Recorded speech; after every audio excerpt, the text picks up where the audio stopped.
Warga melihat Ratri dan Bagio bertemu di malam hari di warung kopi pinggir sungai. Gosip menyebar cepat. Kisuro marah besar memanggil Bagio ke balai desa. Namaku Ratri Ayu, putri tunggal Kisuro, lurah desa Kembangarum, sebuah desa kecil yang terletak di lereng Gunung Lawu, perbatasan Jawa Tengah dan Jawa Timur. Desa kami bukan tempat yang ramai, tapi punya pesona tersendiri. Hamparan sawah menghijau, udara sejuk khas pegunungan, dan kehidupan yang masih sangat kental dengan adat.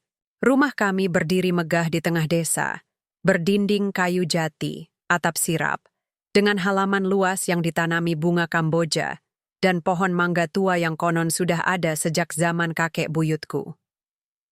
Sebagai anak lurah, hidupku selalu diatur. Setiap langkahku diperhatikan, setiap kataku dihafal, dan setiap pilihanku dipertanyakan. Aku bukan sekadar perempuan biasa. Aku adalah putri desa, simbol kehormatan keluarga. Ayahku, Kisuro, adalah sosok yang disegani. Suaranya saja cukup membuat warga berdiri tegak. Ia tegas, berwibawa, dan sangat percaya bahwa martabat harus dijaga dengan ketat. Ia tak pernah membeda-bedakan dalam pelayanan desa, tapi dalam urusan keluarga, ia punya standar yang tinggi. Ia bermimpi aku menikah dengan laki-laki dari kalangan pejabat, pengusaha, atau minimal anak lurah desa tetangga yang punya tanah luas. Ia ingin aku hidup dalam kemapanan, dihormati, dan tak pernah merasakan susah. Tapi apa yang ia anggap baik, untukku justru terasa seperti belenggu. Aku bukan anak yang manja. Aku menyelesaikan kuliah di Universitas 11 Maret, jurusan antropologi, dengan nilai memuaskan. Aku pulang bukan untuk cari jodoh, tapi karena ingin mengabdikan ilmuku, mendokumentasikan budaya desa, tradisi lisan, dan kearifan lokal yang perlahan mulai menghilang. Ayah mendukung, tapi dengan syarat, jangan terlalu dekat dengan Wong Cilik. Kata-katanya itu selalu menusuk. Wong Cilik, seolah-olah kerja di sawah atau jadi buruh bangunan membuat seseorang lebih rendah. Aku tak pernah setuju. Sejak kecil, aku selalu merasa ada sesuatu yang salah dengan cara desa ini memperlakukan orang berdasarkan kasta tak resmi, lurah, modin, juragan, lalu rakyat kecil. Aku ingin membuktikan bahwa cinta, penghargaan, dan harga diri tidak ditentukan oleh jabatan atau harta. Hari itu, aku pergi ke Dusun Selorejo, bagian paling ujung desa, untuk mewawancarai seorang kakek tua yang konon masih bisa membaca mantra-mantra Jawa kuno. Aku berjalan kaki menyusuri jalan setapak yang dipagari padi menguning. Langit biru cerah, angin sepoi-sepoi, dan suara kodok dari parit kecil menemani langkahku. Di tengah perjalanan, sepatuku tersangkut di batu dan aku terjatuh. Pergelangan kakiku terkilir, dan aku menahan rasa sakit sambil mencoba bangkit. Tiba-tiba, seorang laki-laki muncul dari balik pohon jati besar di tepi sawah. "Permisi, Mbak. Butuh bantuan?" Suaranya lembut, tapi tegas. Aku menatapnya. Ia mengenakan kaos oblong putih yang sudah agak lusuh, celana kerja panjang, dan topi caping. Tangannya kasar, penuh tanah, tapi matanya begitu jernih, seperti air sumur di pagi hari, tenang, bersih, dan menenangkan. Aku terkilir, kataku pelan. Tanpa banyak bicara, ia langsung membantuku duduk di bawah pohon jati. Ia memeriksa pergelangan kakiku dengan hati-hati. Jangan digerakkan dulu, nanti bengkaknya makin parah. Lalu ia pergi sebentar, dan kembali membawa daun kumis kucing dan minyak kayu putih. "Ini bisa mengurangi nyeri," katanya sambil membalurkan minyak dengan pijatan pelan. Aku terkejut. Jarang ada orang yang begitu tenang dan penuh perhatian tanpa pamrih. "Terima kasih. Siapa namamu?" "Bagio, Mbak. Bagio Saputro. Saya buruh tani di sini." Aku tersenyum. "Aku Ratri, dari rumah Lurah Suro." Matanya sedikit berkedip, tapi tak ada rasa takut atau kagok. Ia hanya mengangguk. "Oh, putrinya Pak Lurah. Saya sering lihat di acara desa." Kami mulai berbincang. Awalnya tentang lukaku, lalu tentang panen padi, tentang tradisi sedekah bumi, hingga akhirnya tentang mimpi. Aku terkejut saat tahu ia Bisa membayadana menulis dengan baik, bahkan pernah mengikuti pelatihan pertanian organik dari LSM. Ia punya pandangan yang luas, meski hidupnya sederhana. Ia bercerita tentang ayah angkatnya, Kiroso, seorang juragan tanah yang baik hati, yang mengangkatnya sejak kecil.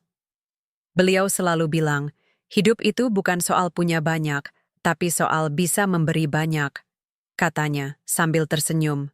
Senyumnya. Tuhan, senyum itu seperti mentari yang menyelinap di balik awan. Tulus. Tidak dibuat-buat. Aku merasa nyaman. Untuk pertama kalinya, aku merasa tidak dinilai karena siapa ayahku, tapi karena siapa aku. Kami duduk di bawah pohon jati hampir 2 jam, hingga kakiku mulai bisa digerakkan. Ia menawarkan untuk mengantarku pulang, tapi aku menolak. Aku bisa jalan pelan-pelan. Terima kasih, Bagio. Ia mengangguk. Kalau butuh bantuan, saya di sawah sebelah sana. Sampai jumpa, Mbak Ratri. Saat ia pergi, aku menatap punggungnya yang menjauh, membawa cangkul di bahu, topi caping menaungi kepala, dan entah kenapa, hatiku terasa bergetar. Bukan karena ia tampan. Ia memang bukan laki-laki paling tampan yang pernah kulihat, tapi karena ketulusannya. Karena caranya memperlakukan orang, meski tahu aku anak lurah. Aku mulai sering ke dusun Selorejo. Alasannya bermacam-macam, wawancara, dokumentasi, penelitian. Tapi sebenarnya aku ingin bertemu Bagio. Kami mulai sering ngobrol. Kadang di warung kopi pinggir sungai, kadang di bawah pohon yang sama. Ia tak pernah menunjukkan rasa lebih. Ana pernah mengungkapkan cinta, tapi setiap tatapan, setiap kata, setiap tindakannya, seolah berkata, aku peduli padamu, aku tahu ini berbahaya. Aku tahu ayah tidak akan merestui. Tapi aku juga tahu, cinta yang tumbuh dari ketulusan, bukan irdesi tekanan sosial, adalah cinta yang layak diperjuangkan. Suatu malam, saat hujan rintik-rintik, kami berteduh di gubuk sawah tua. Hanya berdua. Angin berdesir, daun jatuh, dan suara jangkrik mengisi keheningan. Bagio, kataku pelan, kamu pernah bermimpi menikah dengan perempuan seperti aku? Ia menatapku, lalu tersenyum kecil. Saya tidak pernah berani bermimpi terlalu tinggi, Mbak. Tapi kalau soal perasaan, saya tidak bisa bohong. Saya menyukai Mbak Ratri. Bukan karena siapa ayahmu, tapi karena siapa dirimu. Aku menahan napas. Air mata hampir jatuh. Tidak pernah ada yang mengatakan hal seperti itu padaku. Tidak pernah ada yang melihatku sebagai aku, bukan sebagai putri lurah. Kalau begitu, jangan pernah berhenti bermimpi, bisikku. Kami tidak saling memeluk, tidak saling mencium. Tapi di malam itu, di bawah atap bocor dan suara hujan, sesuatu yang besar lahir, cinta yang murni, tanpa embel-embel, tanpa pamrih. Tapi aku tahu, dunia nyata tak akan semudah ini. Ayah pasti akan murka, warga pasti akan bergosip, dan cinta kami akan diuji. Aku tak tahu apa yang akan terjadi, tapi satu hal yang pasti, aku tidak ingin melepasnya. Aku tidak ingin menjadi perempuan yang menikah demi gengsi, tapi menyesal seumur hidup. Bagio bukan kuli bangunan yang rendah. Ia adalah laki-laki dengan hati emas, dan aku akan membuktikan pada dunia bahwa cinta yang tumbuh dari kesederhanaan bisa mengalahkan segala kemewahan. Hanya saja, aku belum tahu bahwa ujian itu akan datang lebih cepat dari yang kuduga. Dan ketika itu tiba, semua orang akan menertawakan Bagio sebelum akhirnya tercengang oleh kebenaran yang tersembunyi di balik kesederhanaannya. Tapi untuk saat ini, aku hanya ingin menikmati detik-detik ini. Detik-detik ketika cinta masih murni, masih rapuh, tapi begitu kuat untuk bertahan. Di bawah pohon jati yang sama, aku berbisik pada angin. Jika cinta ini salah, maka biarlah seluruh dunia ini yang keliru. Matahari pagi belum sepenuhnya naik saat suara gong di balai desa sudah berkumandang. Itu tanda rapat pagi para perangkat desa dimulai. Aku duduk di teras rumah, secangkir teh hangat di tangan, sambil memperhatikan ayahku berjalan dengan langkah mantap menuju balai.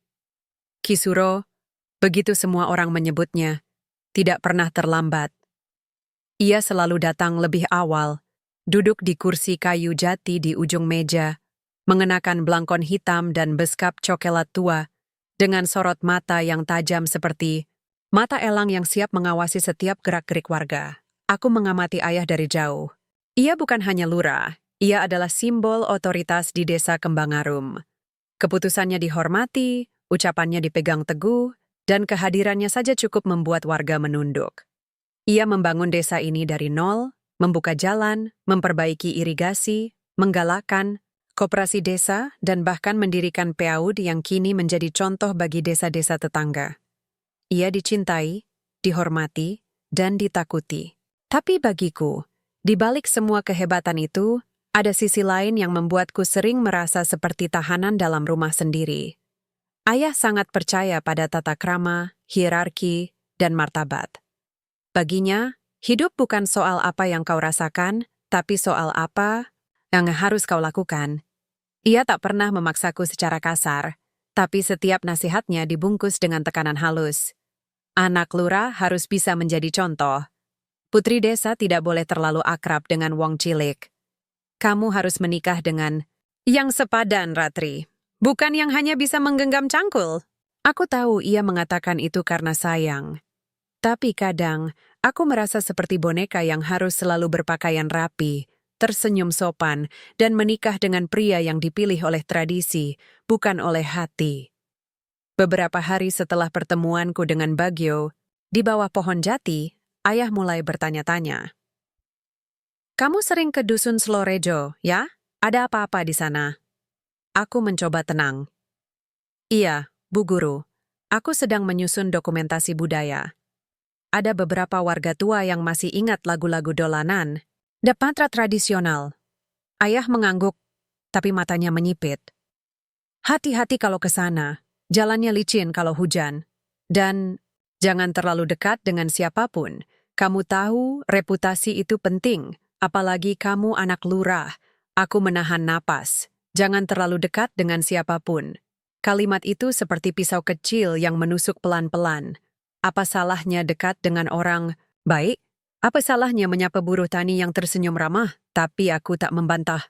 Aku hanya mengangguk, lalu pergi ke kamarku, menulis catatan lapangan sambil memikirkan Bagio. Aku masih bisa mendengar suaranya. Saya tidak pernah berani bermimpi terlalu tinggi. Padahal, ia justru yang paling berani. Berani jujur, berani tulus, berani mencintai tanpa pamrih. Namun, ketenangan itu tidak berlangsung lama. Suatu sore, saat aku pulang dari sawah, Bu Siti, ibuku, menarikku masuk ke dapur. Wajahnya cemas. Ratri, kamu tahu tidak warga mulai membicarakanmu? Aku terdiam. Membicarakan apa, Bu? Katanya kamu sering ketemu sama Bagio, buruh tani dari Slorejo. Mereka bilang, kalian sering ketemuan malam-malam di warung kopi dekat sungai. Darahku langsung dingin.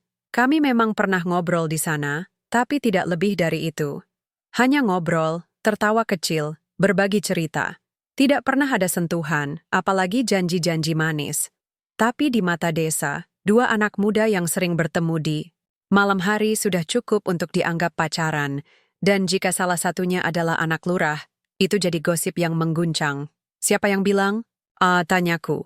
Bu Marto, katanya lihat kamu duduk bareng dia semalam, lalu tadi pagi, di warung Bu Minah, semua orang sudah pada tahu. Aku menghela napas. Di desa kecil seperti ini, kabar menyebar lebih cepat daripada angin musim kemarau. Satu orang bicara, sejam kemudian seluruh dusun sudah tahu. Dan gosip itu selalu dibumbui. Ayah tahu belum? Tanyaku pelan. Bu Siti mengangguk. Tadi pagi dia marah-marah di balai. Bilang kalau kamu harus diawasi. Katanya, anak lurah tidak boleh terlibat dengan orang dari kelas bawah.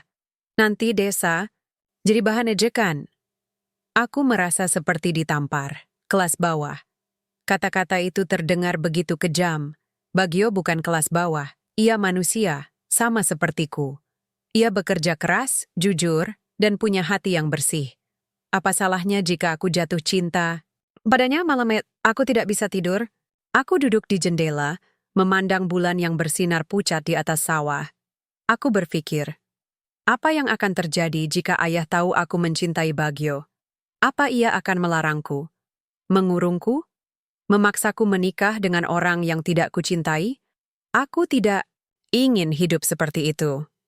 Aku tidak ingin menjadi perempuan yang menikah demi gengsi, lalu menangis diam-diam di kamar. Aku ingin cinta yang tulus, pasangan yang setara dalam hati, meski tidak sepadan dalam harta. Keesokan harinya, ayah memanggilku ke ruang tamu. Suasana tegang. Ia duduk di kursi kayu, tangannya mengepal di atas lutut, matanya menatapku tajam. "Ratri," katanya pelan, tapi penuh ancaman. "Apa benar kamu sering bertemu dengan Bagyo Saputro?" Aku menatapnya lurus. "Iya, ayah. Aku bertemu dengannya. Karena aku sedang melakukan penelitian dan ia membantu." "Hanya sekadar bantuan?" tanyanya sinis. "Lalu kenapa kamu ketemu malam-malam? Kenapa tidak siang saja? Kenapa harus di warung terpencil?" Aku menahan emosi. "Karena waktu kerjanya malam, ayah.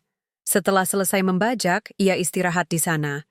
Aku hanya ingin wawancara dengan orang yang benar-benar hidup di tengah masyarakat, bukan hanya dari buku." Ayah tertawa pendek. "Jangan beralasan, aku tahu. Apa yang kamu pikirkan? Tapi dengar baik-baik. Aku tidak akan pernah merestui kamu menikah dengan laki-laki seperti dia. Ia buruh tani. Ia tidak punya tanah, tidak punya jabatan, tidak punya masa depan yang jelas. Kamu pantas mendapatkan yang lebih baik." "Lebih baik menurut siapa, ayah?" tanyaku. Suaraku mulai gemetar. "Menurutmu? Atau menurut desa? Apa salahnya jika aku mencintai orang yang baik hati, meskipun ia tidak kaya?" "Cinta?" Ayah bangkit berdiri. "Cinta tidak bisa mengisi perut. Cinta tidak bisa membeli rumah. Cinta tidak bisa menjaga harga diri keluarga. Kamu pikir aku membangun reputasi ini selama puluhan tahun hanya agar anakku menikah dengan kuli?" Kata itu, kuli, membuat dadaku sesak. Aku tahu ayah marah, tapi aku juga tahu, di balik kemarahannya ada ketakutan. Takut dihina, takut direndahkan, takut statusnya jatuh hanya karena putrinya menikah di luar kelas. Tapi aku tidak bisa diam. "Bagyo, bukan kuli ayah, ia manusia. Ia pekerja keras. Ia lebih menghargai hidup daripada banyak orang yang punya uang tapi sombong. Dan kalau cinta itu tidak penting, lalu apa yang membuat pernikahan bertahan? Harta, gengsi, atau tekanan sosial?" Ayah menatapku seperti melihat orang asing. "Kamu sudah berubah. Kuliah membuatmu lupa daratan. Tapi dengar ini. Aku masih ayahmu. Aku masih lurah. Dan aku tidak akan membiarkan kamu menghancurkan masa depanmu hanya karena perasaan sesaat." Ia lalu pergi, meninggalkanku, sendiri di ruang tamu yang tiba-tiba terasa seperti penjara. Aku menangis. Tidak keras, tapi dalam. Air mata yang lahir dari rasa frustrasi, cinta yang terhalang, dan ketidakadilan yang terasa begitu nyata.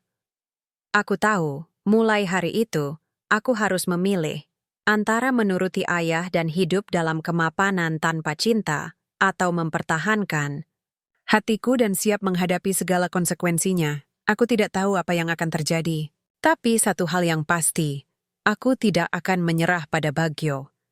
Aku tidak akan membiarkan prasangka dan hierarki sosial merenggut satu-satunya orang yang membuatku merasa dicintai karena diriku sendiri. Beberapa hari kemudian, aku mencoba menemui Bagyo diam-diam.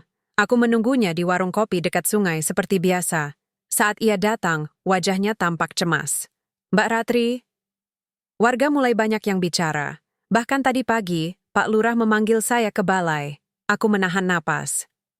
"Apa yang dia katakan?" Bagyo menunduk.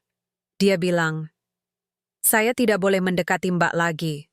Katanya, "Saya tidak selevel. Dan kalau saya nekat, saya akan dikirim ke luar desa." Aku merasa dunia runtuh. Tapi Bagyo mengangkat wajahnya. Matanya tajam, tapi tenang. "Saya tidak akan pergi, Mbak. Saya tidak melakukan kesalahan. Saya hanya mencintai seseorang. dan saya tidak malu karena mencintai orang yang baik. Aku menatapnya, dan di detik itu, aku tahu. Inilah laki-laki yang akan kuperjuangkan. Bukan karena ia kaya atau punya jabatan, tapi karena ia berani mempertahankan cinta meski dunia menolaknya. Namun aku belum tahu bahwa ujian terbesar belum tiba. Bahwa ayahku akan mengubah permainan. Bahwa ia akan menuntut sesuatu yang tampak mustahil. Dan bahwa dari situlah, takdir akan mulai berputar. Tapi untuk saat ini, aku hanya bisa berbisik di tengah malam. Jika cinta ini dosa, maka biarlah aku yang menanggungnya. Asal Bagio tetap di sisiku. Hujan turun deras sejak sore. Langit desa Kembangarum gelap, dipenuhi awan kelabu yang seolah ikut bersedih atas ketegangan yang semakin memuncak.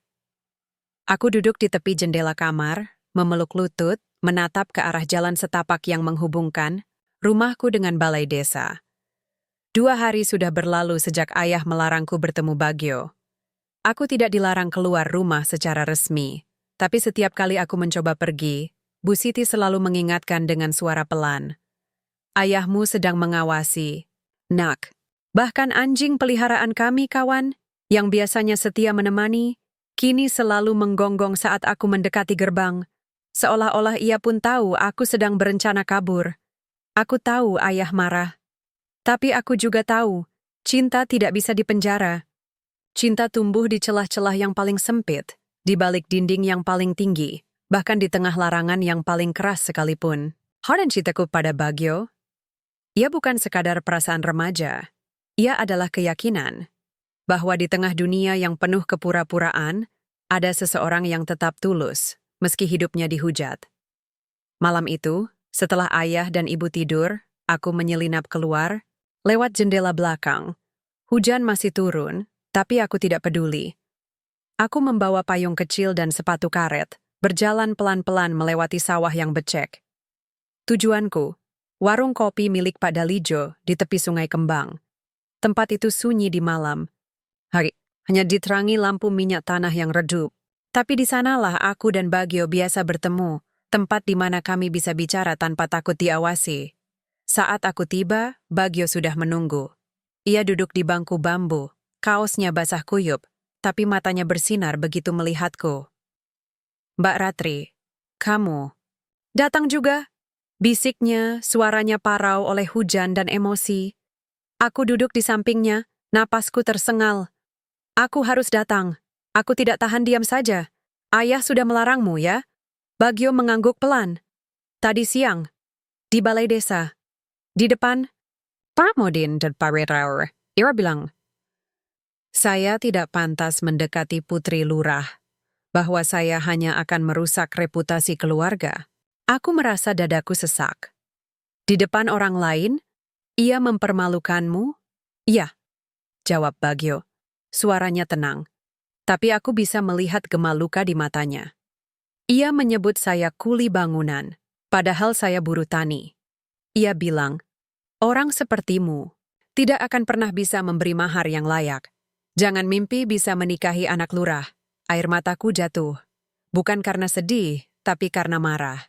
Marah pada ayah yang begitu sombong. Marah pada sistem sosial yang mengukur manusia dari hartanya. Marah pada dunia yang tidak melihat Bagio sebagai manusia yang utuh. Kamu bukan apa-apa yang ia katakan. Bisikku, menggenggam tangannya yang kasar. Kamu lebih berharga dari semua emas di desa ini. Lebih berharga dari jabatan apapun. Bagio menatapku, lalu tersenyum, senyum yang sama seperti pertama kali kami bertemu di bawah pohon jati. Terima kasih, Mbak, tapi saya tidak akan menyerah. Saya akan buktikan bahwa saya layak. Bukan karena harta, tapi karena hati. Kami duduk lama di sana, berbagi cerita, saling menguatkan. Hujan mulai reda. Kami tidak menyadari bahwa seorang warga, Bu Marto, lewat di jalan seberang dengan payung besar. Ia melihat kami, 2 anak muda duduk berdekatan di warung sepi, tangan, saling bergandengan. Dan seperti biasa di desa ini, satu penglihatan cukup untuk memicu badai. Keesokan paginya, desa sudah bergolak. Aku tahu sesuatu yang buruk terjadi saat aku keluar rumah. Warga yang biasanya menyapaku dengan ramah, kini menunduk atau berpaling. Beberapa ibu-ibu berbisik-bisik sambil menatapku dengan mata penuh penilaian. Anak-anak yang biasanya berlarian menyapaku, kini bersembunyi di balik pintu. Suasana seperti hari kematian, sunyi, tegang, dan penuh duka. Lalu, tiba-tiba, gong balai desa berbunyi 3 kali. Itu tanda darurat, semua warga harus berkumpul. Aku berjalan pelan, jantungku berdebar kencang. Di balai, ratusan mata menatapku. Ayah duduk di depan, wajahnya dingin seperti batu. Di sampingnya, Bagio berdiri, tapi bukan sebagai tamu. Ia berdiri di tengah, seperti terdakwa. Ratri Ayu, suara ayah menggema. Silakan duduk. Ini urusan penting. Aku melangkah masuk, mencoba tetap tegak. Tapi dalam hati, aku tahu. Ini adalah penghakiman. Ayah bangkit berdiri. Warga desa Kembangarum. Hari ini, saya harus menyampaikan sesuatu yang memalukan. Putri saya, Ratri Ayu, telah menjalin hubungan dengan seorang buruh tani, Bagio Saputro. Hubungan yang tidak pantas, yang melanggar norma, dan yang bisa merusak martabat desa kita. Gelombang bisikan meledak. Aku ingin berteriak, tapi mulutku terkunci. Saya sudah memperingatkan, tapi tidak digubris. Bahkan malam tadi, mereka ketahuan bertemu di warung kopi, tangan saling digenggam, seperti pasangan. Kekasih! Aku menatap ayah, tatapan penuh kekecewaan. Kamu menghancurkan harga dirinya hanya karena gosip? Lalu, ayah menoleh ke Bagio. Hei, kuli bangunan, maju ke depan. Bagio melangkah pelan, kepala tertunduk, tapi punggung tetap tegak. Kamu pikir, kamu bisa menikahi anak lurah hanya karena kamu bisa senyum manis? Kamu pikir cinta bisa menggantikan harta? Kamu pikir desa ini akan menerima menantu yang tidak punya apa-apa selain cangkul dan topi caping? Warga tertawa. Beberapa bersiul. Aku merasa dunia runtuh. Bagio tidak melawan. Ia hanya berdiri, diam, menahan hinaan demi hinaan. Tapi ayah belum selesai. Kalau kamu benar-benar serius, katanya, nada mengejek. Buktikan. Bawa mas kawin yang layak untuk anak lurah. 100 gram emas, 100 juta tunai, dan 1 hektar tanah di pinggir kota. Kalau kamu bisa, silakan datang. Kalau tidak, jangan pernah muncul lagi di depan putri saya. Tertawa pecah. Warga menertawakan. Bagio. Anak-anak menirukan suara ayam. Kukuruyuk, seolah-olah Bagio adalah badut desa. Aku berdiri. Ayah, cukup. Dia manusia, bukan hewan yang bisa kamu permainkan. Ayah menatapku tajam. Duduk, ini urusan saya dengan dia. Kamu tidak berhak bicara. Aku menangis. Aku menangis bukan karena malu, tapi karena marah. Marah pada sistem, pada keangkuhan, pada dunia yang menghukum orang karena ketulusannya. Bagio akhirnya angkat bicara. Suaranya pelan tapi jelas. Pak Lurah, saya menerima tantangan itu. Saya akan datang di hari yang ditentukan, dan saya akan membawa mas kawin. Ayah tertawa keras. Kamu tidak punya apa-apa, kamu bahkan tidak punya motor, kamu mikir kamu bisa dapat semua itu dalam waktu sebulan? Saya akan usahakan, kata Bagio, mata menatap lurus. Karena saya mencintai Mbak Ratri. Dan cinta yang tulus pasti bisa membuka jalan. Lalu tanpa menunggu izin ia berbalik dan pergi. Punggungnya tegak meski seluruh desa menertawakannya. Aku ingin mengejarnya, tapi ayah menghalangi. Dengar, Ratri. Ini akhirnya. Aku sudah memberinya syarat yang mustahil. Ia akan menyerah. Dan kamu akan menikah dengan putra camat dari Karanganyar seperti yang sudah direncanakan. Aku menatap ayah, air mata mengalir deras. Kalau kamu pikir uang dan tanah bisa mengukur harga diri seseorang, maka kamu bukan hanya kehilangan aku. Kamu kehilangan makna menjadi manusia. Aku pergi meninggalkan balai, meninggalkan ayah yang terpaku, meninggalkan warga yang masih tertawa. Di luar, hujan mulai turun lagi. Tapi kali ini, aku tidak peduli basah. Aku berlari mencari Bagio. Aku harus bilang padanya, aku tidak akan menyerah. Aku akan berdiri di sampingnya meski seluruh dunia menolak. Karena di tengah hujan, di tengah hinaan, di tengah ketidakadilan. Hanya cinta yang tersisa. Dan cinta itu, aku yakin, lebih kuat dari segala gengsi. Hujan tidak berhenti sejak aku meninggalkan balai desa. Langit seperti ikut menangis, seolah alam tahu betapa hancurnya hati seorang perempuan yang melihat kekasihnya dihina di depan seluruh desa. Aku berlari menyusuri jalan setapak yang licin, tanah liat menempel di sepatuku, angin menerbangkan rambutku yang basah. Aku tidak tahu kemana Bagio pergi, tapi naluriku membawaku ke tempat yang paling sering menjadi saksi bisu cinta kami. Gubuk sawah tua di Dusun Selorejo. Gubuk itu terbuat dari bila bambu dan atap rumbia yang sudah mulai lapuk. Tidak layak disebut rumah, tapi bagi kami, tempat itu telah menjadi altar kecil bagi janji-janji yang tumbuh dari ketulusan. Di sanalah kami pertama kali saling mengungkap perasaan, dengan bisikan, bukan dengan kata-kata besar. Dan di sanalah, aku percaya Bagio akan mencari tempat berteduh dari hujan, dan dari luka, aku menemukannya di sana. Duduk di ujung balai bambu, memandang ke sawah yang tergenang air hujan. Ia tidak menoleh saat aku datang, tapi aku tahu ia tahu aku ada. Bagio. Suaraku parau, hampir tenggelam oleh deru hujan. Ia menarik napas panjang, lalu mengangguk, pelan. Mbak Ratri, kamu datang. Aku duduk di sampingnya, tidak peduli pakaianku basah kuyup. Aku meraih tangannya, tangan yang kemarin dihina sebagai tangan kuli, tapi bagiku, adalah tangan yang pernah membalurkan daun kumis kucing untuk menyembuhkanku. Tangan yang pernah menggenggam cangkul demi sesuap nasi. Tangan yang pernah menggenggam. Hatiku tanpa pamrih. Maafkan aku, bisiku. Aku tidak bisa melindungimu. Aku hanya diam saat ayah mempermalukanmu. Bagio menggeleng. Tidak, Mbak. Kamu tidak perlu minta maaf. Aku yang harusnya melindungimu. Tapi aku tidak punya apa-apa untuk melawan. Kamu punya hati, kataku tegas. Dan hatimu lebih berharga dari semua emas di dunia. Ia menatapku, matanya berkaca-kaca. Tapi dunia tidak melihat seperti itu, Mbak. Dunia melihat uang, jabatan, tanah, dan aku. Aku hanya buruh tani. Kamu lebih dari itu, desisku. Kamu laki-laki yang paling berani yang pernah kutemui. Berani jujur, berani mencintai, berani datang ke balai desa meski tahu akan dihina. Dan kamu masih mau menerima tantangan ayah, padahal kamu tahu itu mustahil? Bagio tersenyum tipis. Bukan mustahil, Mbak. Hanya, belum waktunya. Aku mengerutkan dahi. Apa maksudmu? Ia menatap langit yang gelap, lalu berkata pelan. Saya tidak pernah bercerita banyak tentang masa lalu saya, Mbak. Tapi mungkin sekarang saatnya. Aku diam, mendengarkan. Saya bukan anak petani biasa. Saya memang lahir miskin, di desa seberang, tapi ketika umur 5 tahun, orang tua saya meninggal karena wabah demam berdarah. Saya diadopsi oleh seorang bapak tua yang baik hati, Kiroso.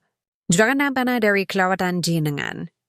Beliau tidak punya anak dan ia memperlakukan saya seperti putra kandung. Aku terdiam. Ini pertama kalinya aku mendengar ini. Tapi Kiroso tidak ingin saya tumbuh menjadi anak manja yang hanya tahu hidup enak. Beliau bilang, kalau kamu ingin jadi pemimpin yang baik, kamu harus tahu bagaimana rasanya jadi rakyat kecil. Maka, dari situ saya disuruh tinggal di desa ini, bekerja sebagai buruh tani, hidup sederhana, tanpa menyebut siapa ayah angkat saya. Saya bahkan tidak boleh pakai nama keluarga Rosso. Jadi, kamu sebenarnya... Saya pewaris tunggal Kiroso, lanjut Bagio, suaranya tenang. Semua tanahnya, semua usahanya, akan jadi milik saya. Tapi selama beliau hidup, saya harus tetap hidup seperti sekarang. Itu pesannya, dan saya patuh. Aku menatapnya, napasku. Tertahan. Dunia terasa miring. Selama ini aku mengira ia miskin, tapi ternyata ia memilih hidup sederhana. Bukan karena tak punya, tapi karena ingin belajar. Bukan karena tak mampu, tapi karena ingin memahami. Kenapa kamu tidak pernah bilang? Tanyaku pelan. Karena saya tidak ingin kamu mencinta saya karena harta. Saya ingin kamu mencinta saya karena saya Bagyo. Buruh tani yang tersenyum tulus, yang bisa membaluri kaki yang terkilir, yang bisa duduk di warung kopi dan bercerita tentang mimpi. Saya ingin dicintai karena saya, bukan karena siapa ayah angkat. Saya. Air mataku jatuh lagi. Tapi kali ini, bukan karena sedih, karena kagum, karena cinta yang tumbuh semakin dalam. Lalu, mas kawin itu? Tanyaku. Bagyo menatapku. Saya akan datang, tapi saya tidak akan bawa emas atau uang. Saya akan bawa sesuatu yang lebih berarti.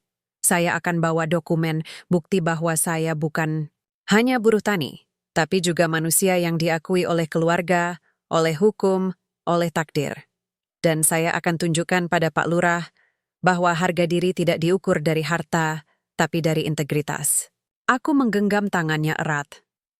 Aku akan berdiri di sampingmu. Apapun yang terjadi, aku tidak peduli apa kata desa. Aku tidak peduli apa kata ayah. Aku mencintaimu, Bagyo Saputro. Dan aku tidak akan menyerah. Ia menatapku lama, lalu perlahan, pelan-pelan, ia menarikku ke dalam pelukannya, pertama kalinya. Pelukan yang hangat, lembut, penuh arti. Di tengah hujan yang tak kunjung reda, di bawah atap gubuk yang bocor, kami berpelukan, dua manusia yang dianggap tidak sepadan, tapi justru malingi serasi dalam hari, janji, bisiknya di telingaku. Kita akan menikah, bukan karena ayahmu merestui, tapi karena kita memang ditakdirkan bersama. Janji, balasku, suara gemetar oleh emosi. Kami duduk lama di sana, saling berbagi hangat, saling menguatkan. Hujan mulai reda, cahaya bulan muncul di balik awan, menyinari sawah yang basah, memberi kesan damai setelah badai. Tapi aku tahu, ini belum berakhir. Ayah masih marah, warga masih menghina, dan tantangan mas kawin masih menggantung seperti pedang di atas kepala. Namun, malam itu, di bawah hujan yang membasuh dosa-dosa manusia, aku merasa sesuatu yang besar telah lahir. Bukan sekadar cinta, tapi keyakinan. Keyakinan bahwa kebaikan akan menang, bahwa ketulusan akan dihargai, bahwa cinta yang tumbuh dari kesederhanaan bisa mengguncang dunia. Ketika kami pulang, aku tidak lagi merasa takut. Aku tidak lagi merasa malu. Aku hanya merasa siap. Siap menghadapi hari-hari mendatang. Siap membela cintaku. Siap menjadi istri dari laki-laki yang rela hidup miskin demi belajar arti kehidupan. Dan ketika aku melihat bayangan punggung Bagyo yang menjauh menuju rumah kontrakannya, aku berbisik pada angin malam. Bawa aku ke hari pernikahanmu Tuhan. Biar semua orang tahu bahwa yang terhormat bukan yang kaya, tapi yang tulus. Pagi itu, desa Kembangarum terasa seperti panggung sandiwara yang baru saja selesai dipentaskan. Warga bergerombol di warung kopi, di depan balai, di tepi sawah, semua membicarakan satu hal. Bagyo, si buruh tani yang berani menantang Lurah Suro. Tapi bukan dengan kagum. Mereka tertawa. Mereka mengejek. Mereka mengolok-olok. Mana mungkin dia bayar 100 juta? Dia aja bayar kontrakan aja nunggak. Ujar Pak Sarno sambil tertawa keras di warung Bumina. 100 gram emas? Ia mungkin kira emas itu daun? Jati yang bisa dipetik gratis. Timpal Butu Mirah, diikuti gelak tawa ibu-ibu lainnya. Aku duduk di teras rumah, pura-pura membaca buku antropologi, tapi sebenarnya kupasang telinga. Setiap kata yang mereka ucapkan seperti jarum kecil yang menusuk, hati mereka tidak tahu siapa Bagyo sebenarnya. Mereka tidak tahu bahwa di balik kaos lusuh dan topi capingnya, ada jiwa yang lebih kaya dari semua tanah di desa ini. Mereka hanya melihat kulitnya, bukan isinya. Ayahku, seperti biasa, tidak ikut tertawa. Ia duduk di balai desa, tegak, wajahnya dingin. Tapi aku tahu, ia puas. Baginya, peristiwa kemarin adalah kemenangan. Ia telah menyelesaikan masalah dengan memberi syarat yang tidak mungkin dipenuhi. Ia yakin Bagyo akan menyerah, menghilang, dan hidupku akan kembali pada jalur yang semestinya. Tapi ia salah. Aku tahu Bagyo tidak akan menyerah. Bukan karena ia sombong, tapi karena ia punya harga diri. Dan malam tadi, di gubuk sawah, ia telah membuka tabir rahasia yang bahkan aku sendiri tidak pernah bayangkan. Ia bukan hanya anak angkat Kiroso, ia adalah pewaris tunggal. Artinya, jika ia mau, ia bisa datang besok dengan mobil mewah, dikelilingi pengawal, dan menyerahkan mas kawin dalam bentuk cek bank sebesar miliaran rupiah. Tapi ia tidak akan melakukannya. Seperti itu, karena Bagyo bukan orang yang ingin membalas hinaan dengan kemewahan. Ia ingin membuktikan sesuatu yang lebih dalam, bahwa martabat tidak dibeli, tapi dijalani. Beberapa hari setelah peristiwa di balai, aku mendapat kabar dari Bu Siti. Ratri, ayahmu sudah mengatur jadwal akad nikahmu dengan putra camat Karanganyar. Acaranya bulan depan. Katanya, ini kesempatan emas. Keluarga mereka kaya, punya tanah di 3 kabupaten. Aku menatap ibuku, hatiku hancur. Ibu, aku tidak mencintainya. Aku tidak pernah bertemu dia secara serius. Bagaimana bisa ayah memaksaku menikah dengan orang yang bahkan belum pernah aku ajak bicara lebih dari 5 menit? Bu Siti menunduk, tangannya gemetar. Aku tahu, Nak. Tapi kamu tahu ayahmu. Ia keras kepala. Ia bilang, ini demi masa depanmu. Katanya, no, cinta bisa tumbuh setelah menikah. Aku tertawa getir. Cinta yang dipaksa tumbuh itu bukan cinta, Bu. Itu perbudakan. Aku tidak mau hidup seperti ibu-ibu di desa yang menunduk pada suami, yang tersenyum meski hati menangis, yang menerima takdir karena tak berani melawan. Ibu menatapku, matanya berkaca-kaca. Aku dulu juga seperti kamu, pernah jatuh cinta pada pemuda dari dusun seberang, tapi ayahmu melarang. Katanya tidak sepadan. Aku menikah dengan ayahmu karena perjodohan. Dan selama 30 tahun, aku mencoba menerima. Tapi setiap kali melihatmu, aku melihat diriku yang dulu, yang ingin berontak, yang ingin memilih. Aku memeluk ibuku erat. Untuk pertama kalinya, aku menyadari bahwa ia bukan hanya ibu yang diam, tapi perempuan yang pernah punya mimpi, tapi terkubur oleh tuntutan sosial. Maka dari itu, Bu, bisikku, aku tidak akan mengulangi kesalahanmu. Aku akan memilih. Aku akan memperjuangkan cintaku. Dan jika aku gagal, setidaknya aku tahu aku pernah berani. Ibu hanya mengangguk, air mata mengalir di pipinya. Hari demi hari berlalu. Aku tidak bisa bertemu Bagyo secara langsung. Ia sibuk, katanya. Tapi aku tahu, ia sedang mempersiapkan sesuatu. Aku melihatnya sekilas dari kejauhan. Ia pergi ke kantor pos, ke kantor desa, bahkan ke kota kecil di seberang kabupaten. Ia tidak membawa emas, tidak membawa uang tebal, tapi sebuah kotak kayu kecil, sederhana, diikat tali rafia. Aku penasaran, tapi aku tidak bertanya. Aku tahu, saat tiba waktunya, segalanya akan terungkap. Lalu, suatu pagi, ayah memanggil semua warga ke balai desa. Ada pengumuman penting. Aku datang, hati berdebar. Di balai, suasana tegang. Warga duduk berjejal, anak-anak duduk di depan, para sesepuh duduk di barisan khusus. Ayah berdiri di mimbar kayu, blangkonnya rapi, suaranya menggema. Warga desa Kembangarum. Seperti yang telah saya umumkan, saya memberi syarat mas kawin kepada Bagyo Saputro. 100 gram emas, 100 juta tunai, dan 1 hektar tanah di pinggir kota.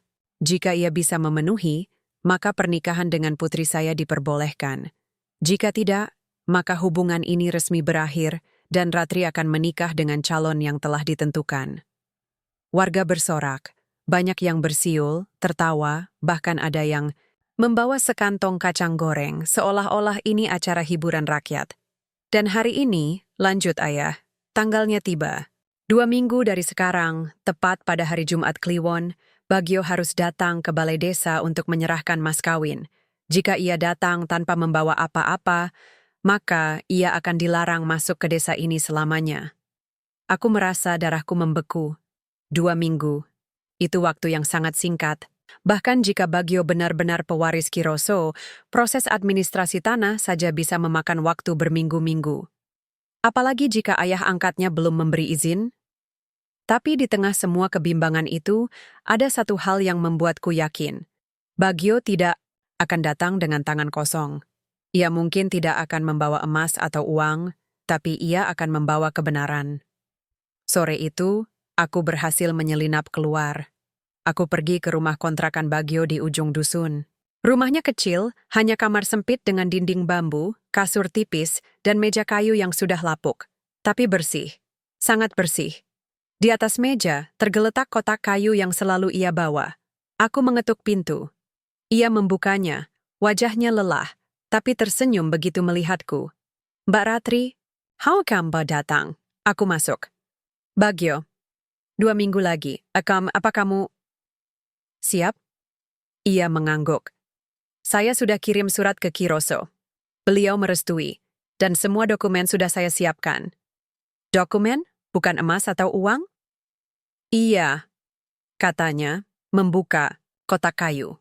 Di dalamnya, bukan perhiasan atau tumpukan uang, tapi beberapa amplop coklat dan map plastik transparan.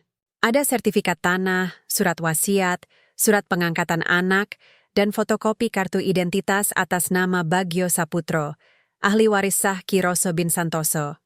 Aku terdiam. "Kamu akan membawa ini sebagai mas kawin?" "Ya," jawabnya mantap. "Karena saya ingin Pak Lurah tahu siapa saya sebenarnya. Bukan karena saya ingin pamer, tapi karena saya ingin beliau tahu. Menghina seseorang hanya karena penampilan luar adalah dosa. Saya tidak marah karena dihina. Tapi saya sedih karena harga diri saya dinilai dari seberapa besar dompet saya." Aku menatapnya, dada membusung oleh kebanggaan. "Kamu luar biasa, Bagio." Ia tersenyum. "Saya hanya manusia biasa yang percaya pada keadilan. Dan saya percaya, suatu hari nanti, Pak Lurah akan mengerti. Kami duduk lama di kamar kecil itu. Hanya berdua, ditemani suara jangkrik dan angin malam. Aku tahu, 2 minggu ke depan akan menjadi ujian terbesar dalam hidup kami. Tapi aku juga tahu bahwa kebenaran tidak pernah kalah, meski harus tertunda. Sebelum pulang, aku memegang tangannya. Aku akan berdiri di sampingmu. Di hari itu, di depan semua orang, aku tidak akan biarkan mereka merendahkanmu lagi. Bagio." Menatapku, matanya berkilat. "Terima kasih Mbak Ratri karena kamu. Saya jadi percaya bahwa cinta itu nyata. Dan karena kamu, saya jadi berani menunjukkan siapa saya sebenarnya." Aku tersenyum. "Biar semua orang tahu, yang terhormat bukan yang kaya, tapi yang tulus. Dan kamu adalah yang paling tulus yang pernah aku kenal." Malam itu aku pulang dengan hati yang tenang. Badai belum berlalu, tapi aku tahu angin akan berbalik arah. Dan ketika itu terjadi, hanya kebenaran yang akan berdiri tegak di tengahnya. Malam semakin larut, tapi aku tak bisa tidur. Otakku terus memutar-mutar bayangan kotak kayu kecil yang berisi dokumen-dokumen itu, sertifikat tanah, surat wasiat, pengakuan resmi sebagai ahli waris. Bagio bukan hanya anak angkat Kiroso. Ia adalah pewaris tunggal dari seorang juragan tanah yang hartanya menyebar di 3 kabupaten. Ia bisa saja hidup mewah, punya mobil, rumah besar, bahkan bisa menjadi lurah atau camat jika mau. Tapi ia memilih untuk tinggal di gubuk reyot, bekerja di sawah dan hidup seperti buruh biasa. Mengapa? Pertanyaan itu menghantui tidurku. Aku bangkit dari kasur, menyalakan lilin, dan membuka buku catatanku. Selama ini, aku menganggap Bagio sebagai simbol kesederhanaan. Tapi malam ini, aku menyadari bahwa kesederhanaannya bukan karena keterpaksaan, tapi karena pilihan. Dan pilihan itu pasti ada alasannya. Keesokan paginya, aku memutuskan untuk mencari tahu lebih dalam.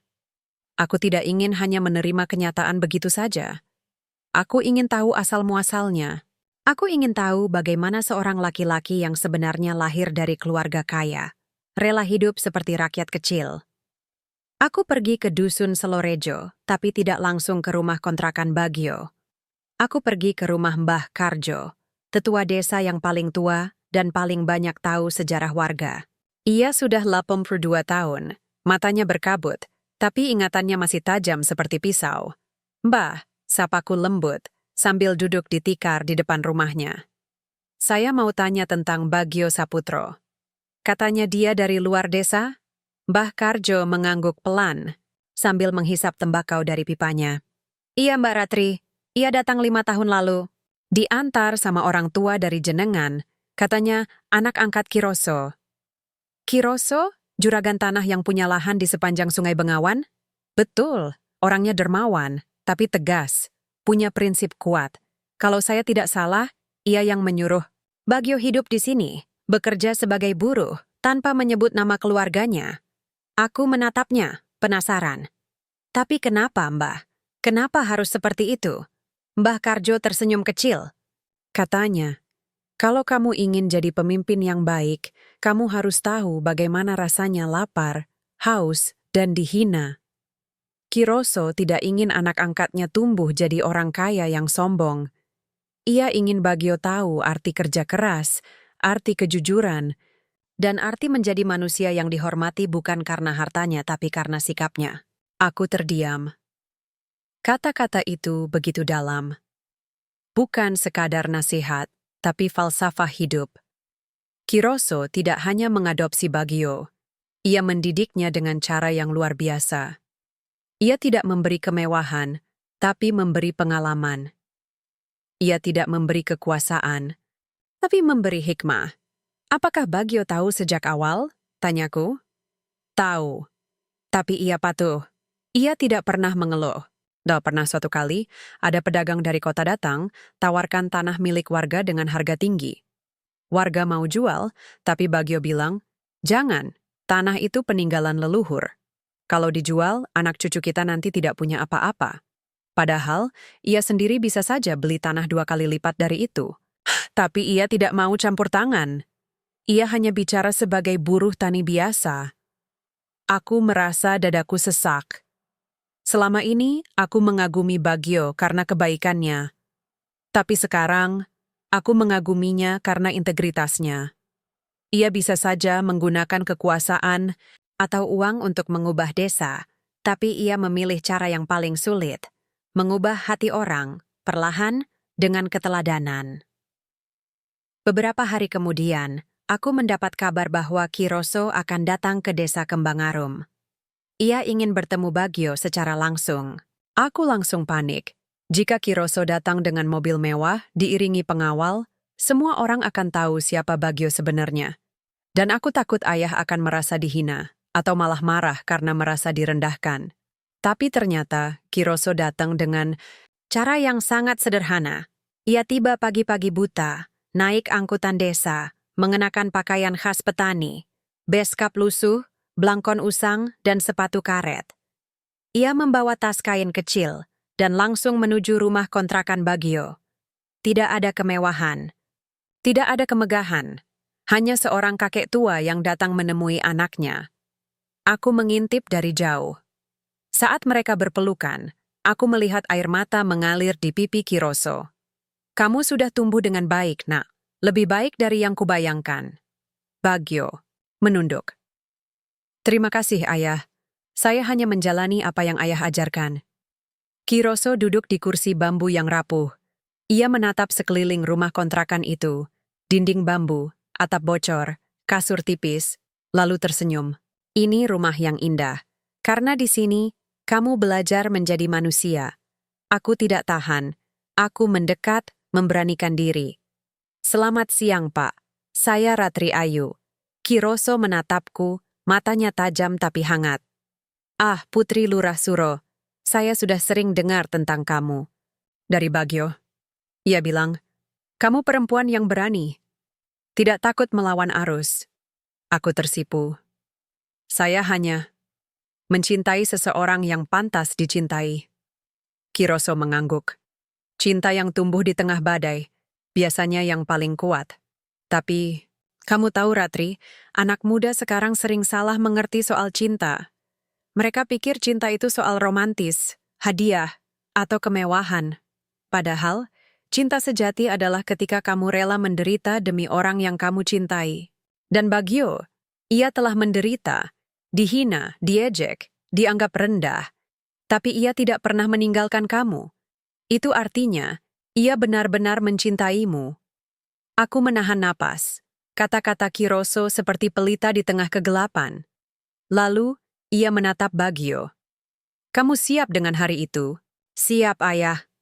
Kamu yakin tidak ingin bawa emas, uang, mobil mewah? Biar semua orang tercengang, Bagyo menggeleng. Saya ingin mereka tercengang bukan karena harta, tapi karena kebenaran. Saya ingin Pak Lurah tahu bahwa menghina seseorang hanya karena penampilan adalah kesalahan besar. Saya tidak datang untuk membalas dendam. Saya datang untuk meminta restu, sebagai manusia, bukan sebagai pewaris. Kiroso tersenyum puas. Kamu sudah benar-benar dewasa, Nak. Lebih dewasa dari banyak orang kaya yang sombong.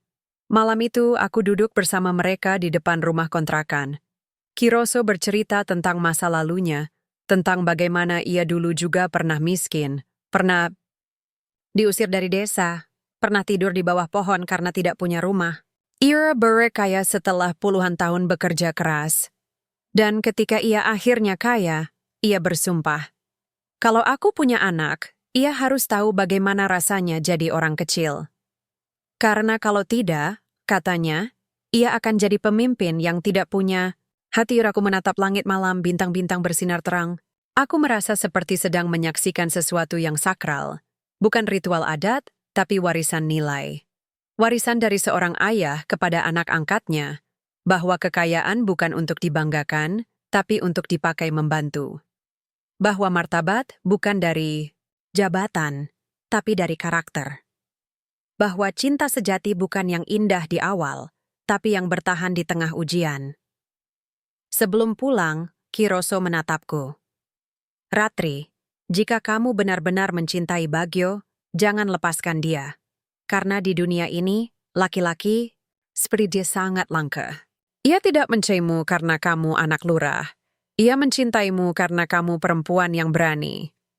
Dan itu lebih berharga dari segalanya. Aku mengangguk, air mata mengalir. Saya tidak akan melepaskannya, Pak, apapun yang terjadi. Ketika aku pangbon hati dipenuhi keyakinan. 2 minggu lagi bukan hanya hari ujian bagi Bagyo. Itu adalah hari kebenaran. Hari di mana semua prasangka akan runtuh. Hari di mana seorang buruh tani akan membuktikan bahwa di balik kesederhanaannya ada kebesaran jiwa yang tidak bisa diukur dengan emas atau tanah. Dan aku siap berdiri di sampingnya, karena cinta yang tumbuh dari ketulusan tidak pernah kalah. Hari H semakin dekat. 2 minggu yang terasa seperti 2 abad berlalu dengan cepat. Setiap detik terasa berat, penuh ketegangan, penuh harap. Desa Kembangarum tidak pernah secemar ini. Gosip tentang Bagyo tidak lagi sekadar ejekan, kini berubah menjadi tontonan. Warga mulai berspekulasi. Mana mungkin dia bayar? Mungkin dia akan datang bawa sekantong padi, ujar Pak Sarno sambil tertawa di warung kopi. Atau mungkin bawa surat pinjaman dari bank, timpal Butu Mirah, diikuti gelak tawa ibu-ibu lainnya. Beberapa anak muda bahkan membuat taruhan kecil-kecilan. Kalau dia datang bawa emas, aku traktir es kelapa sepanjang jalan. Tapi aku tahu, mereka salah. Mereka semua salah. Aku tahu Bagyo tidak akan datang dengan emas. Tidak akan datang dengan uang tebal atau mobil mewah. Tapi ia akan datang dengan sesuatu yang jauh lebih kuat, kebenaran. Aku tidak bisa bertemu dengannya setiap hari. Ia sibuk mempersiapkan dokumen, mengurus legalisasi, dan memastikan semua surat menyurat sah secara hukum. Tapi setiap malam, ia mengirim pesan singkat lewat ponsel tua miliknya. Semua berjalan lancar, Mbak. Aman. 3 kata yang membuat hatiku tenang. Namun, di tengah semua persiapan itu, ada satu hal yang membuatku gelisah. Apakah Bagyo siap? Menghadapi hinaan lagi? Hari itu, di balai desa, ia dihujat, diejek, dipermalukan di depan seluruh desa. Dan kini, ia harus kembali ke tempat yang sama, dengan beban yang lebih besar. Mas bukan hanya membawa mas kawin, tapi membawa identitasnya yang selama ini ia sembunyikan. Aku takut. Bukan takut ia gagal, tapi takut ia terluka. Bukan takut warga tertawa, tapi takut ayah semakin keras kepala, semakin menolak, meski bukti sudah di depan mata. Tapi Bagyo tetap tenang. Suatu sore, aku berhasil menyelinap keluar dan menemuinya di gubuk sawah. Hujan rintik-rintik membasahi atap rumbia yang bocor. Tetesan air jatuh di ember bekas cat. Ia duduk di kursi bambu, sedang memeriksa dokumen-dokumen yang sudah disusun rapi di dalam map plastik transparan.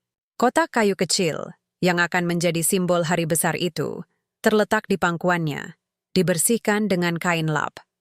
"Mbak Ratri," katanya begitu melihatku. "Kamu datang." Aku duduk di sampingnya. "Aku ingin tahu, apakah kamu benar-benar..." "Siap, aku tahu kamu kuat, tapi hari itu akan berat. Ayah tidak akan mudah menerima, warga akan tertawa. Dan jika semuanya gagal..." Bagio menatapku, lalu tersenyum. "Gagal bagaimana, Mbak? Saya tidak datang untuk menang atau kalah. Saya datang untuk membuktikan bahwa saya bukan orang yang mereka kira. Saya datang untuk menghormati adat, menghormati Pak Lurah, dan menghormati kamu. Dan jika mereka tetap menolak setelah semua bukti terungkap, maka itu bukan kegagalan saya. Itu kegagalan mereka untuk melihat kebaikan." Aku terdiam. Kata-katanya begitu tenang, tapi menusuk jauh ke dalam hati. "Tapi aku takut kamu..." "Terluka," bisikku. Ia menggenggam tanganku. "Saya sudah terluka sejak dihina di balai desa. Tapi luka itu tidak membuat saya benci. Malah membuat saya semakin yakin. Saya harus membuktikan bahwa harga diri itu bukan soal harta, tapi soal integritas. Saya tidak marah pada Pak Lurah. Saya kasihan. Karena ia pikir, martabat bisa diukur dari emas dan tanah. Padahal, martabat sejati ada di hati. Aku menatap matanya, jernih, tulus, penuh ketenangan. Di detik itu, aku menyadari, Bagio bukan hanya laki-laki yang mencintaiku. Ia adalah laki-laki yang memahami arti hidup lebih dalam dari siapapun yang pernah aku kenal. Lalu, ia membuka kotak, kayu itu perlahan. Di dalamnya, selain dokumen, ada sebuah surat yang ditulis tangan oleh Kiroso. Surat yang akan ia bacakan di hadapan warga. "Ini surat dari ayah angkat saya," katanya pelan. "Beliau minta saya bacakan jika nanti Pak Lurah masih ragu. Isinya tentang pesan moral, tentang arti kesederhanaan, tentang menghargai manusia tanpa melihat latar belakang." Aku membaca sepenggal kalimat, "Anakku, jika kamu datang dengan harta, mereka akan takjub. Tapi jika kamu datang dengan hati, mereka akan tersentuh. Dan hanya yang tersentuh hatinya yang bisa memberi restu sejati." Air mataku jatuh. Surat itu bukan surat biasa. Itu adalah wasiat moral dari seorang ayah bijak kepada dunia. Beberapa hari kemudian, aku melihat Bagio pergi ke kantor desa. Ia membawa dokumen untuk diverifikasi oleh Modin dan kepala desa tetangga sebagai saksi resmi. Ia tidak sombong. Ia tidak menunjukkan dokumen itu ke siapapun. Ia hanya meminta legalisasi, dengan sopan, dengan senyum yang sama seperti ketika ia membajak sawah Modin, yang dulu memandang rendah, kini terdiam saat melihat sertifikat tanah atas nama Bagio. "Ini benar-benar sah," gumamnya. "Tanah seluas 1,2 hektar di perbatasan Karanganyar, bernilai miliaran rupiah." Tapi Bagio hanya mengangguk pelan. "Iya, Pak, ini bagian dari mas kawin yang saya bawa." Modin tidak berkata apa-apa. Ia hanya menandatangani berkas, matanya penuh rasa kagum dan malu. Kabar itu bocor. Warga mulai gelisah. Beberapa mulai bertanya-tanya, apa benar Bagio punya tanah? Jangan-jangan dia anak orang kaya yang pura-pura miskin? Tapi mayoritas masih menertawakan. Mungkin sertifikatnya palsu. Atau pinjam dari orang lain, tapi aku tahu tidak ada yang palsu. Semua nyata. Dan kenyataan itu akan meledak seperti petir di tengah hari. H3, sebelum hari akad, ayah memanggilku. Wajahnya tegang. "Ratri," katanya. "Aku dengar Bagio sudah verifikasi dokumen di kantor desa. Apa benar dia punya tanah?" Aku menatapnya, lurus. "Iya, ayah, dia punya. Dan itu sah secara hukum." Ayah terdiam. Matanya mencoba mencari celah. "Tapi, bagaimana mungkin? Dia kan buruh tani. Dari mana dia dapat tanah sebesar itu?" "Dari ayah angkatnya, Kiroso. Dia adalah pewaris tunggal." Ayah tertawa sinis. "Tiba-tiba punya ayah angkat kaya? Ini terlalu kebetulan. Mungkin dia bohong. Mungkin dia pinjam dokumen dari orang lain." Aku tidak akan percaya sampai aku lihat. Sendiri, aku tidak membantah. Aku hanya berkata pelan, kalau begitu lihatlah sendiri, Ayah. Di hari itu, dan biarkan kebenaran yang berbicara. Ayah menatapku, lalu pergi dengan langkah cepat. Tapi untuk pertama kalinya aku melihat keraguan di matanya. Bukan kemarahan, bukan keangkuhan, tapi keraguan. Dan keraguan itu adalah celah. Celah kecil yang bisa ditembus oleh cahaya kebenaran. Malam itu, aku menulis di buku harianku. Besok bukan hari kemenangan Bagyo. Besok adalah hari di mana kebaikan akhirnya diakui. Bukan karena ia kaya, tapi karena ia tulus. Bukan karena ia menang, tapi karena ia tetap baik meski dihina. Aku tahu, esok bukan akhir dari perjuangan, tapi awal dari pengakuan, awal dari perubahan, awal dari sebuah desa yang belajar kembali, bahwa manusia tidak boleh dinilai dari penampilan, jabatan, atau hartanya, tapi dari hatinya. Dan di tengah malam yang sunyi, aku berbisik pada angin. Besok, dunia akan tahu siapa Bagyo Saputro sebenarnya. Arutminaker, Daka berdiri di sampingnya, dengan kepala tegak, karena aku mencintai laki-laki yang rela hidup miskin demi belajar arti kehidupan. Fajar belum sepenuhnya merekah, tapi desa Kembangarum sudah riuh. Hari ini adalah hari yang ditentukan, hari di mana Bagyo harus membawa mas kawin sesuai syarat yang diberikan ayahku. Udara pagi terasa berat, dipenuhi gosip, harap, dan rasa penasaran yang membara. Warga berduyun-duyun datang ke balai desa sejak pukul 5 pagi. Ada yang datang untuk menyaksikan kegagalan Bagyo, ada yang datang karena penasaran, dan ada pula yang diam-diam berharap, semoga cinta yang tulus bisa menang. Aku berdiri di depan cermin kamar, mengenakan kebaya putih jumputan khas Jawa, rambut dijepit dengan tusuk konde pemberian nenek. Bukan kebaya mewah dari kota, tapi buatan penjahit desa, sederhana, tapi penuh makna. Ibu membantuku merapikan kain jarik. Tangannya gemetar. "Kamu yakin, Nak?" bisiknya. "Apa kamu siap menghadapi semua ini?" Aku menatap matanya lewat cermin. "Ibu, aku sudah siap sejak pertama kali jatuh cinta pada Bagyo. Aku tidak takut pada ejekan. Aku tidak takut pada kemarahan ayah. Yang aku takutkan hanyalah jika hari ini cinta kita dihancurkan oleh prasangka." Ibu menarik napas dalam, lalu memelukku dari belakang. "Kalau kamu yakin, aku akan dukung. Bahkan jika seluruh desa menolak, aku akan tetap berdiri di sampingmu." Aku menutup mata, menahan air mata. Untuk pertama kalinya, ibuku berpihak padaku. Bukan karena ia membenci ayah, tapi karena ia tahu ada saatnya seorang ibu harus memilih antara aturan dan hati. Aku keluar rumah pukul 7 pagi. Langit biru cerah, tapi suasana di balai desa seperti panggung drama yang akan segera dimulai. Balai sudah dipenuhi ratusan orang. Anak-anak naik ke atap, ibu-ibu duduk di tikar, bapak-bapak berdiri di samping, semua menunggu satu sosok. Bagyo Saputro, ayah duduk di kursi utama, mengenakan beskap hitam, blangkon rapi, wajahnya dingin seperti batu. Di sampingnya, Modin dan dua sesepuh desa duduk sebagai saksi. Di meja depan, tergeletak sebuah kotak kosong. Tempat mas kawin akan diletakkan. Warga sudah bersiap dengan candaan.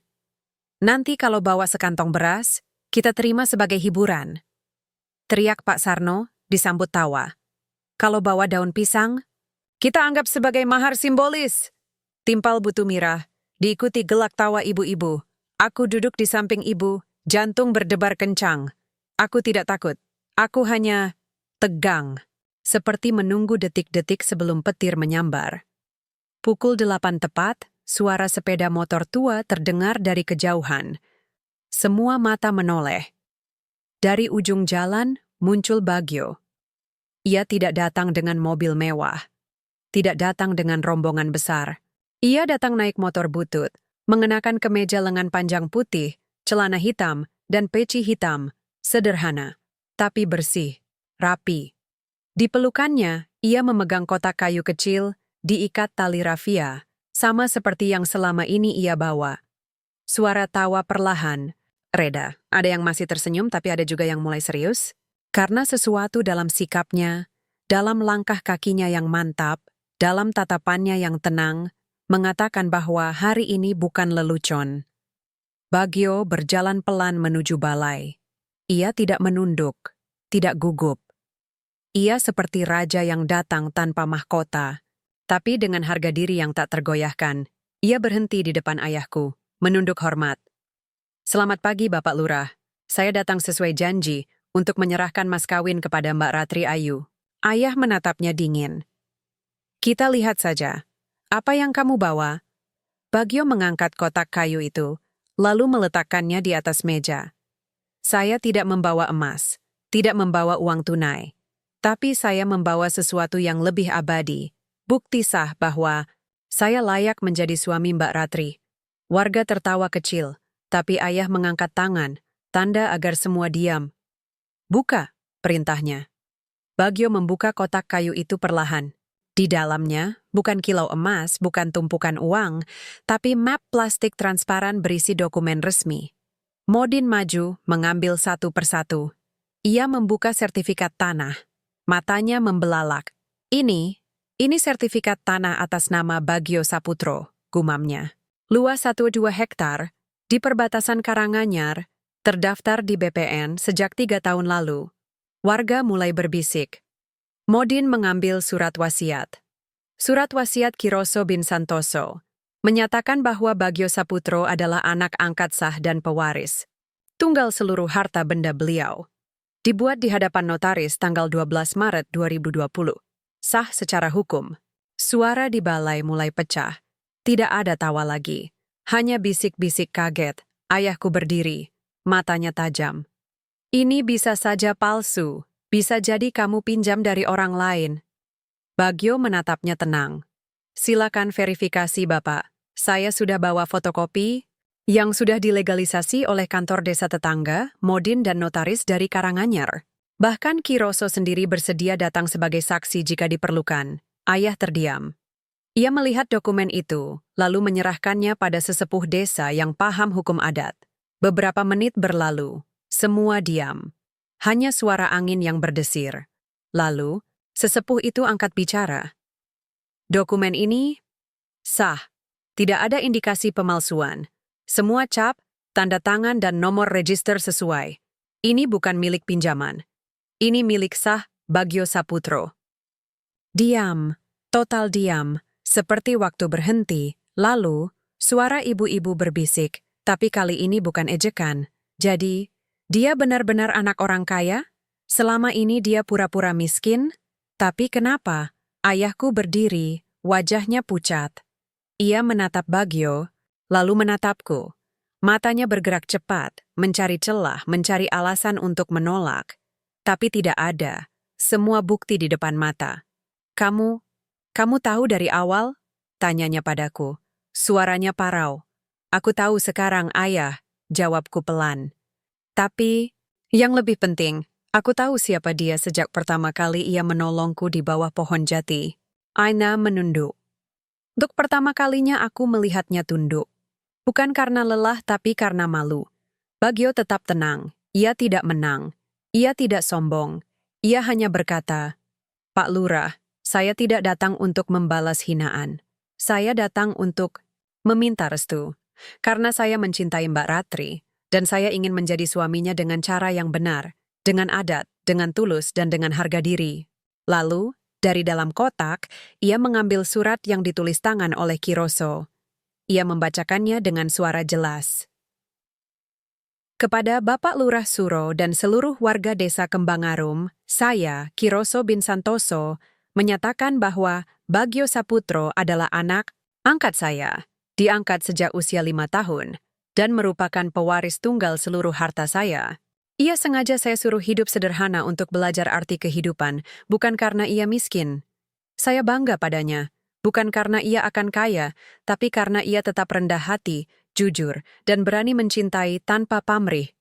Saya mohon, berikanlah restu, karena cinta yang tumbuh dari ketulusan lebih berharga dari segala harta di dunia. Suara Bagio bergetar saat membaca kalimat terakhir. Tapi tidak ada air mata, hanya ketenangan yang memancar dari hati yang bersih. Balai desa hening, tidak ada tawa. Tidak ada bisik, tidak ada sorak, hanya kecengangan. Lalu perlahan, ayahku bergerak. Ia turun dari kursi. Langkahnya pelan, matanya berkaca-kaca. Ia berjalan mendekati Bagyo. Semua mata menatap, dan di depan seluruh warga, Kisuro, lurah yang dulu menghina, yang sombong, yang angkuh, menunduk dalam-dalam. Maafkan saya, Bagyo. Suaranya parau, hampir pecah. Saya menghakimi Anda dari kulit. Saya menghina Anda tanpa tahu siapa Anda sebenarnya. Saya malu. Saya bukan hanya salah sebagai ayah, tapi salah sebagai manusia. Bagyo tidak mundur. Ia hanya mengangguk. Saya maafkan Bapak. Karena, seupta yang tak tahu, Bapak hanya ingin yang terbaik untuk Mbak Ratri. Ayah mengangkat wajahnya, menatapku. Air mata mengalir di pipinya. Ratri, aku merestui. Aku merestui kalian. Dari hati yang paling dalam, aku menangis. Bukan tangis sedih, tapi tangis kemenangan cinta. Warga mulai bersorak. Tidak lagi ejekan, tapi selamat. Ibu-ibu menangis. Bapak-bapak mengangguk, kagum. Anak-anak bertepuk tangan. Dan di tengah semua itu, Bagyo menatapku. Senyumnya, senyum yang pertama kali membuatku jatuh cinta, kembali muncul. Di hari yang seharusnya menjadi hari pemaluan, justru menjadi hari pengakuan. Bukan karena ia kaya, tapi karena ia tulus. Aku masih berdiri di tengah balai desa. Tubuhku gemetar, bukan karena dingin, tapi karena emosi yang meledak-ledak di dada. Ayahku Kisuro, lelaki yang selama ini kukira tak pernah menunduk, yang selalu berdiri tegak di atas mimbar otoritas, kini menangis. Ia menangis bukan karena kalah, tapi karena menyadari kesalahannya. Dan di depan seluruh warga, ia memohon maaf kepada Bagyo, laki-laki yang dulu dihina sebagai kuli bangunan, yang kini terbukti memiliki harga diri yang jauh lebih tinggi dari semua jabatan dan harta di desa ini. Aku tidak langsung mendekat. Aku membiarkan detik-detik itu berlalu perlahan, seperti air sungai yang akhirnya menemukan jalannya setelah lama terbendung. Ini bukan sekadar pengakuan, ini adalah transformasi. Transformasi dari seorang ayah yang sombong menjadi manusia yang belajar rendah hati. Dan aku tahu, di balik air matanya, ada sesuatu yang lebih besar dari sekadar penyesalan, pengakuan bahwa cinta dan ketulusan lebih berharga dari gengsi. Bagyo tidak langsung membalas. Ia hanya menatap ayahku dengan tenang, lalu perlahan mengulurkan tangan. Saya terima permintaan maaf Bapak, dan saya harap, mulai hari ini, kita bisa memulai dengan hati yang bersih. Ayah menggenggam tangannya erat. Tangan lurah dan tangan buruh tani yang dulu dipisahkan oleh jurang sosial, kini bersatu. Dan di mataku, itu adalah simbol yang lebih kuat dari segala upacara adat. Warga mulai bergerak. Tidak ada lagi ejekan. Tidak ada lagi candaan sinis. Beberapa ibu-ibu mendekat, menyalami Bagyo, memelukku, sambil berkata, "Maafkan kami, Nak. Kami salah menilai." Pak Sarno, yang dulu paling keras menertawakan, kini menunduk malu. "Kami pikir kamu miskin, tapi ternyata kamu lebih kaya dari kami semua. Bukan soal uang, tapi soal hati." Aku memandang sekeliling. Balai desa yang tadi penuh dengan kebencian dan cemoohan, kini dipenuhi oleh raut wajah yang berubah. Ada rasa kagum, ada rasa malu, ada rasa haru. Dan untuk pertama kalinya, aku merasa bahwa desa ini bukan hanya tempat lahirku, tapi tempat di mana cinta berhasil mengubah hati manusia. Lalu, ayah mengangkat suara. Suaranya masih parau, tapi penuh keikhlasan. Warga desa Kembangarum, hari. Ini saya belajar satu hal besar. Jangan pernah menghakimi seseorang dari penampilannya. Saya menghina Bagyo karena saya mengira ia miskin. Tapi ternyata, ia justru lebih kaya dari saya. Kaya dalam hati, kaya dalam integritas, kaya dalam keberanian. Saya salah. Saya telah menempatkan martabat keluarga di atas harga diri orang lain. Dan untuk itu, saya minta maaf kepada Bagyo, kepada Ratri, dan kepada kalian semua. Ia berhenti, menarik napas dalam. Dan dengan penuh kerendahan hati, saya menyatakan, saya merestui pernikahan Ratri Ayu dan Bagyo Saputro. Saya percaya Mereka akan membawa kebaikan bagi desa ini. Dan saya berharap kisah mereka menjadi pelajaran bagi kita semua, bahwa cinta sejati bukan yang lahir dari kesenangan, tapi yang tumbuh dari kesetaraan, penghargaan, dan ketulusan. Tepuk tangan meledak. Kali ini bukan tepuk tangan hinaan, tapi teguh penghormatan. Anak-anak menari kecil, para sesepuh mengangguk-angguk. Bahkan Modin, yang dulu ragu, kini tersenyum lebar. Bagio menatapku, matanya berkaca-kaca. Mbak Ratri, ini semua karena kamu. Karena kamu tidak pernah menyerah. Karena kamu percaya pada saya, bahkan saat dunia menolak. Aku berjalan mendekat, lalu tanpa malu, aku peluk dia erat. Di depan semua orang. Di depan ayahku. Di depan seluruh desa yang dulu menghina kami. Ini bukan karena aku, bisikku. Ini karena kamu. Karena kamu tetap baik, meski dihina. Karena kamu tetap jujur, meski bisa berbohong. Karena kamu memilih untuk membuktikan dengan hati, bukan dengan harta. Kami tidak bicara banyak, tidak perlu. Karena di detik itu, semua sudah jelas. Cinta kami menang. Tapi kemenangan ini bukan milik kami berdua saja. Ini adalah kemenangan bagi siapapun yang pernah dihina karena latar belakangnya. Bagi siapapun yang pernah dicemooh karena tidak punya jabatan. Bagi siapapun yang percaya bahwa harga diri bukan diukur dari apa yang dimiliki, tapi dari siapa dirinya. Beberapa jam kemudian, acara resmi ditutup. Tapi warga tidak langsung pulang. Mereka berkumpul, membicarakan kisah ini seperti legenda baru. Aku mendengar seorang ibu berkata pada anaknya, "Nak, jangan pernah remehkan orang yang bekerja keras. Karena di balik topi caping, bisa jadi ada hadik emas." Sore itu, aku dan Bagio duduk di bawah pohon jati. Tempat pertama kali kami bertemu. Angin sepoi-sepoi, daun bergerak pelan, dan langit berwarna jingga keemasan. "Kamu siap untuk hari pernikahan kita?" tanyaku. Bagio tersenyum.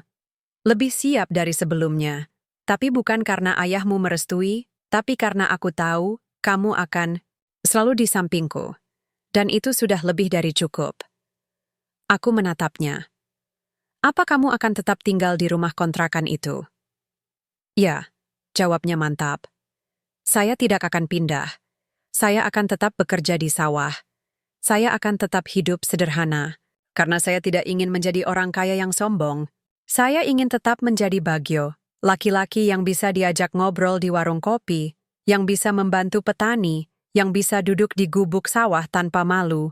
Aku menggenggam tangannya. "Itu sebabnya aku mencintaimu.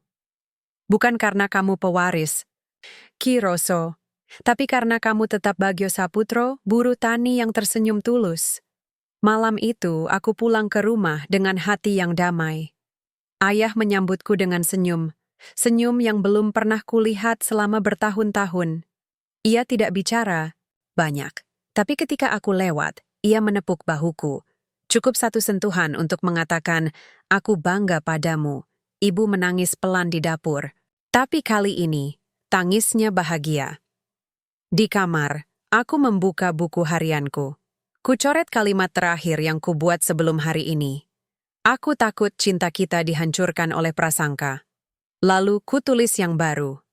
Hari ini, cinta mengalahkan prasangka. Dan aku belajar, kebaikan yang tulus pasti akan diakui.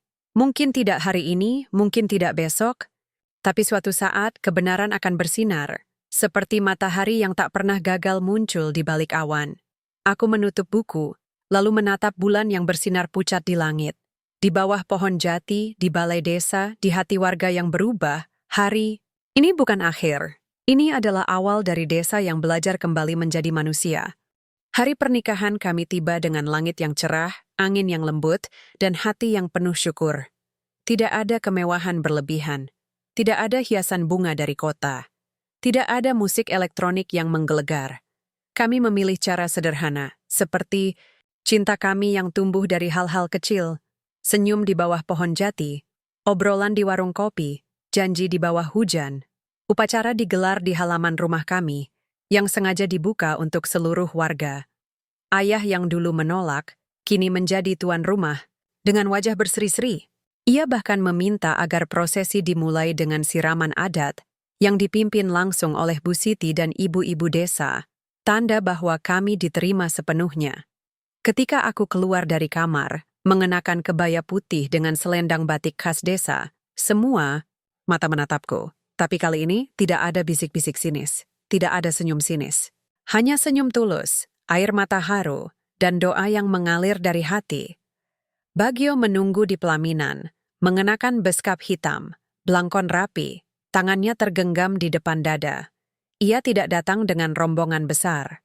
Ia hanya ditemani Ki Roso, ayah angkatnya, yang hadir dengan pakaian sederhana, tapi penuh wibawa.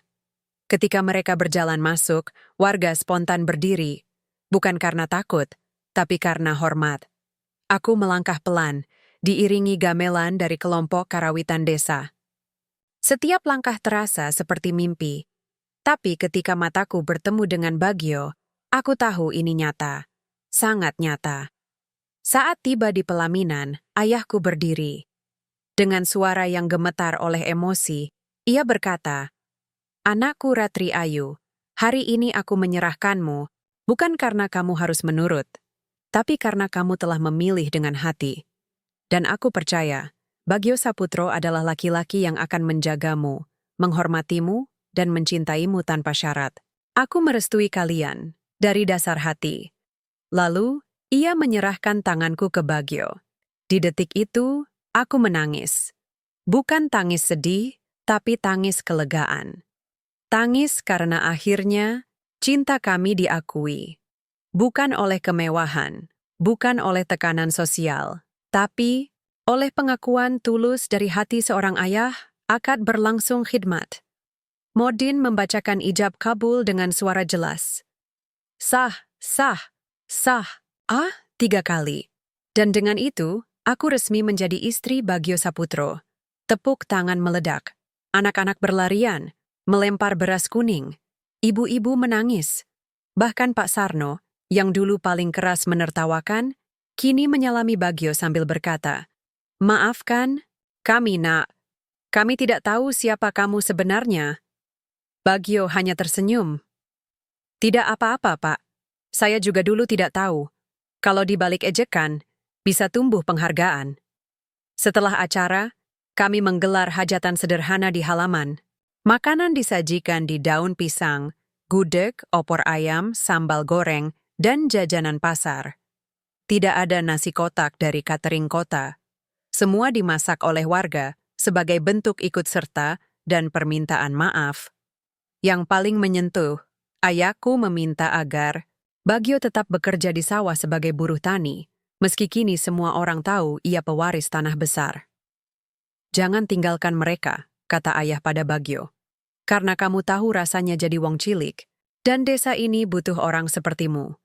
Bagio mengangguk. "Saya tidak akan pergi, Pak. Saya akan tetap di sini.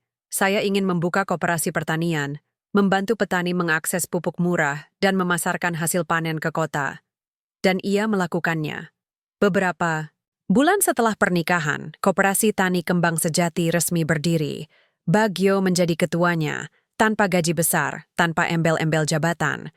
Ia bekerja dari pagi sampai malam, menemui petani, mengurus administrasi, bahkan ikut membajak sawah saat musim tanam. Warga mulai berubah. Mereka tidak lagi memandang rendah pekerjaan fisik. Mereka belajar bahwa martabat bukan diukur dari jabatan, tapi dari kontribusi. Ayahku pun berubah. Ia menjadi lurah yang lebih adil. Ia lebih sering turun ke dusun, mendengarkan keluhan warga, membantu yang miskin tanpa memandang latar belakang. Ia bahkan menghapus istilah wong cilik dari ucapannya.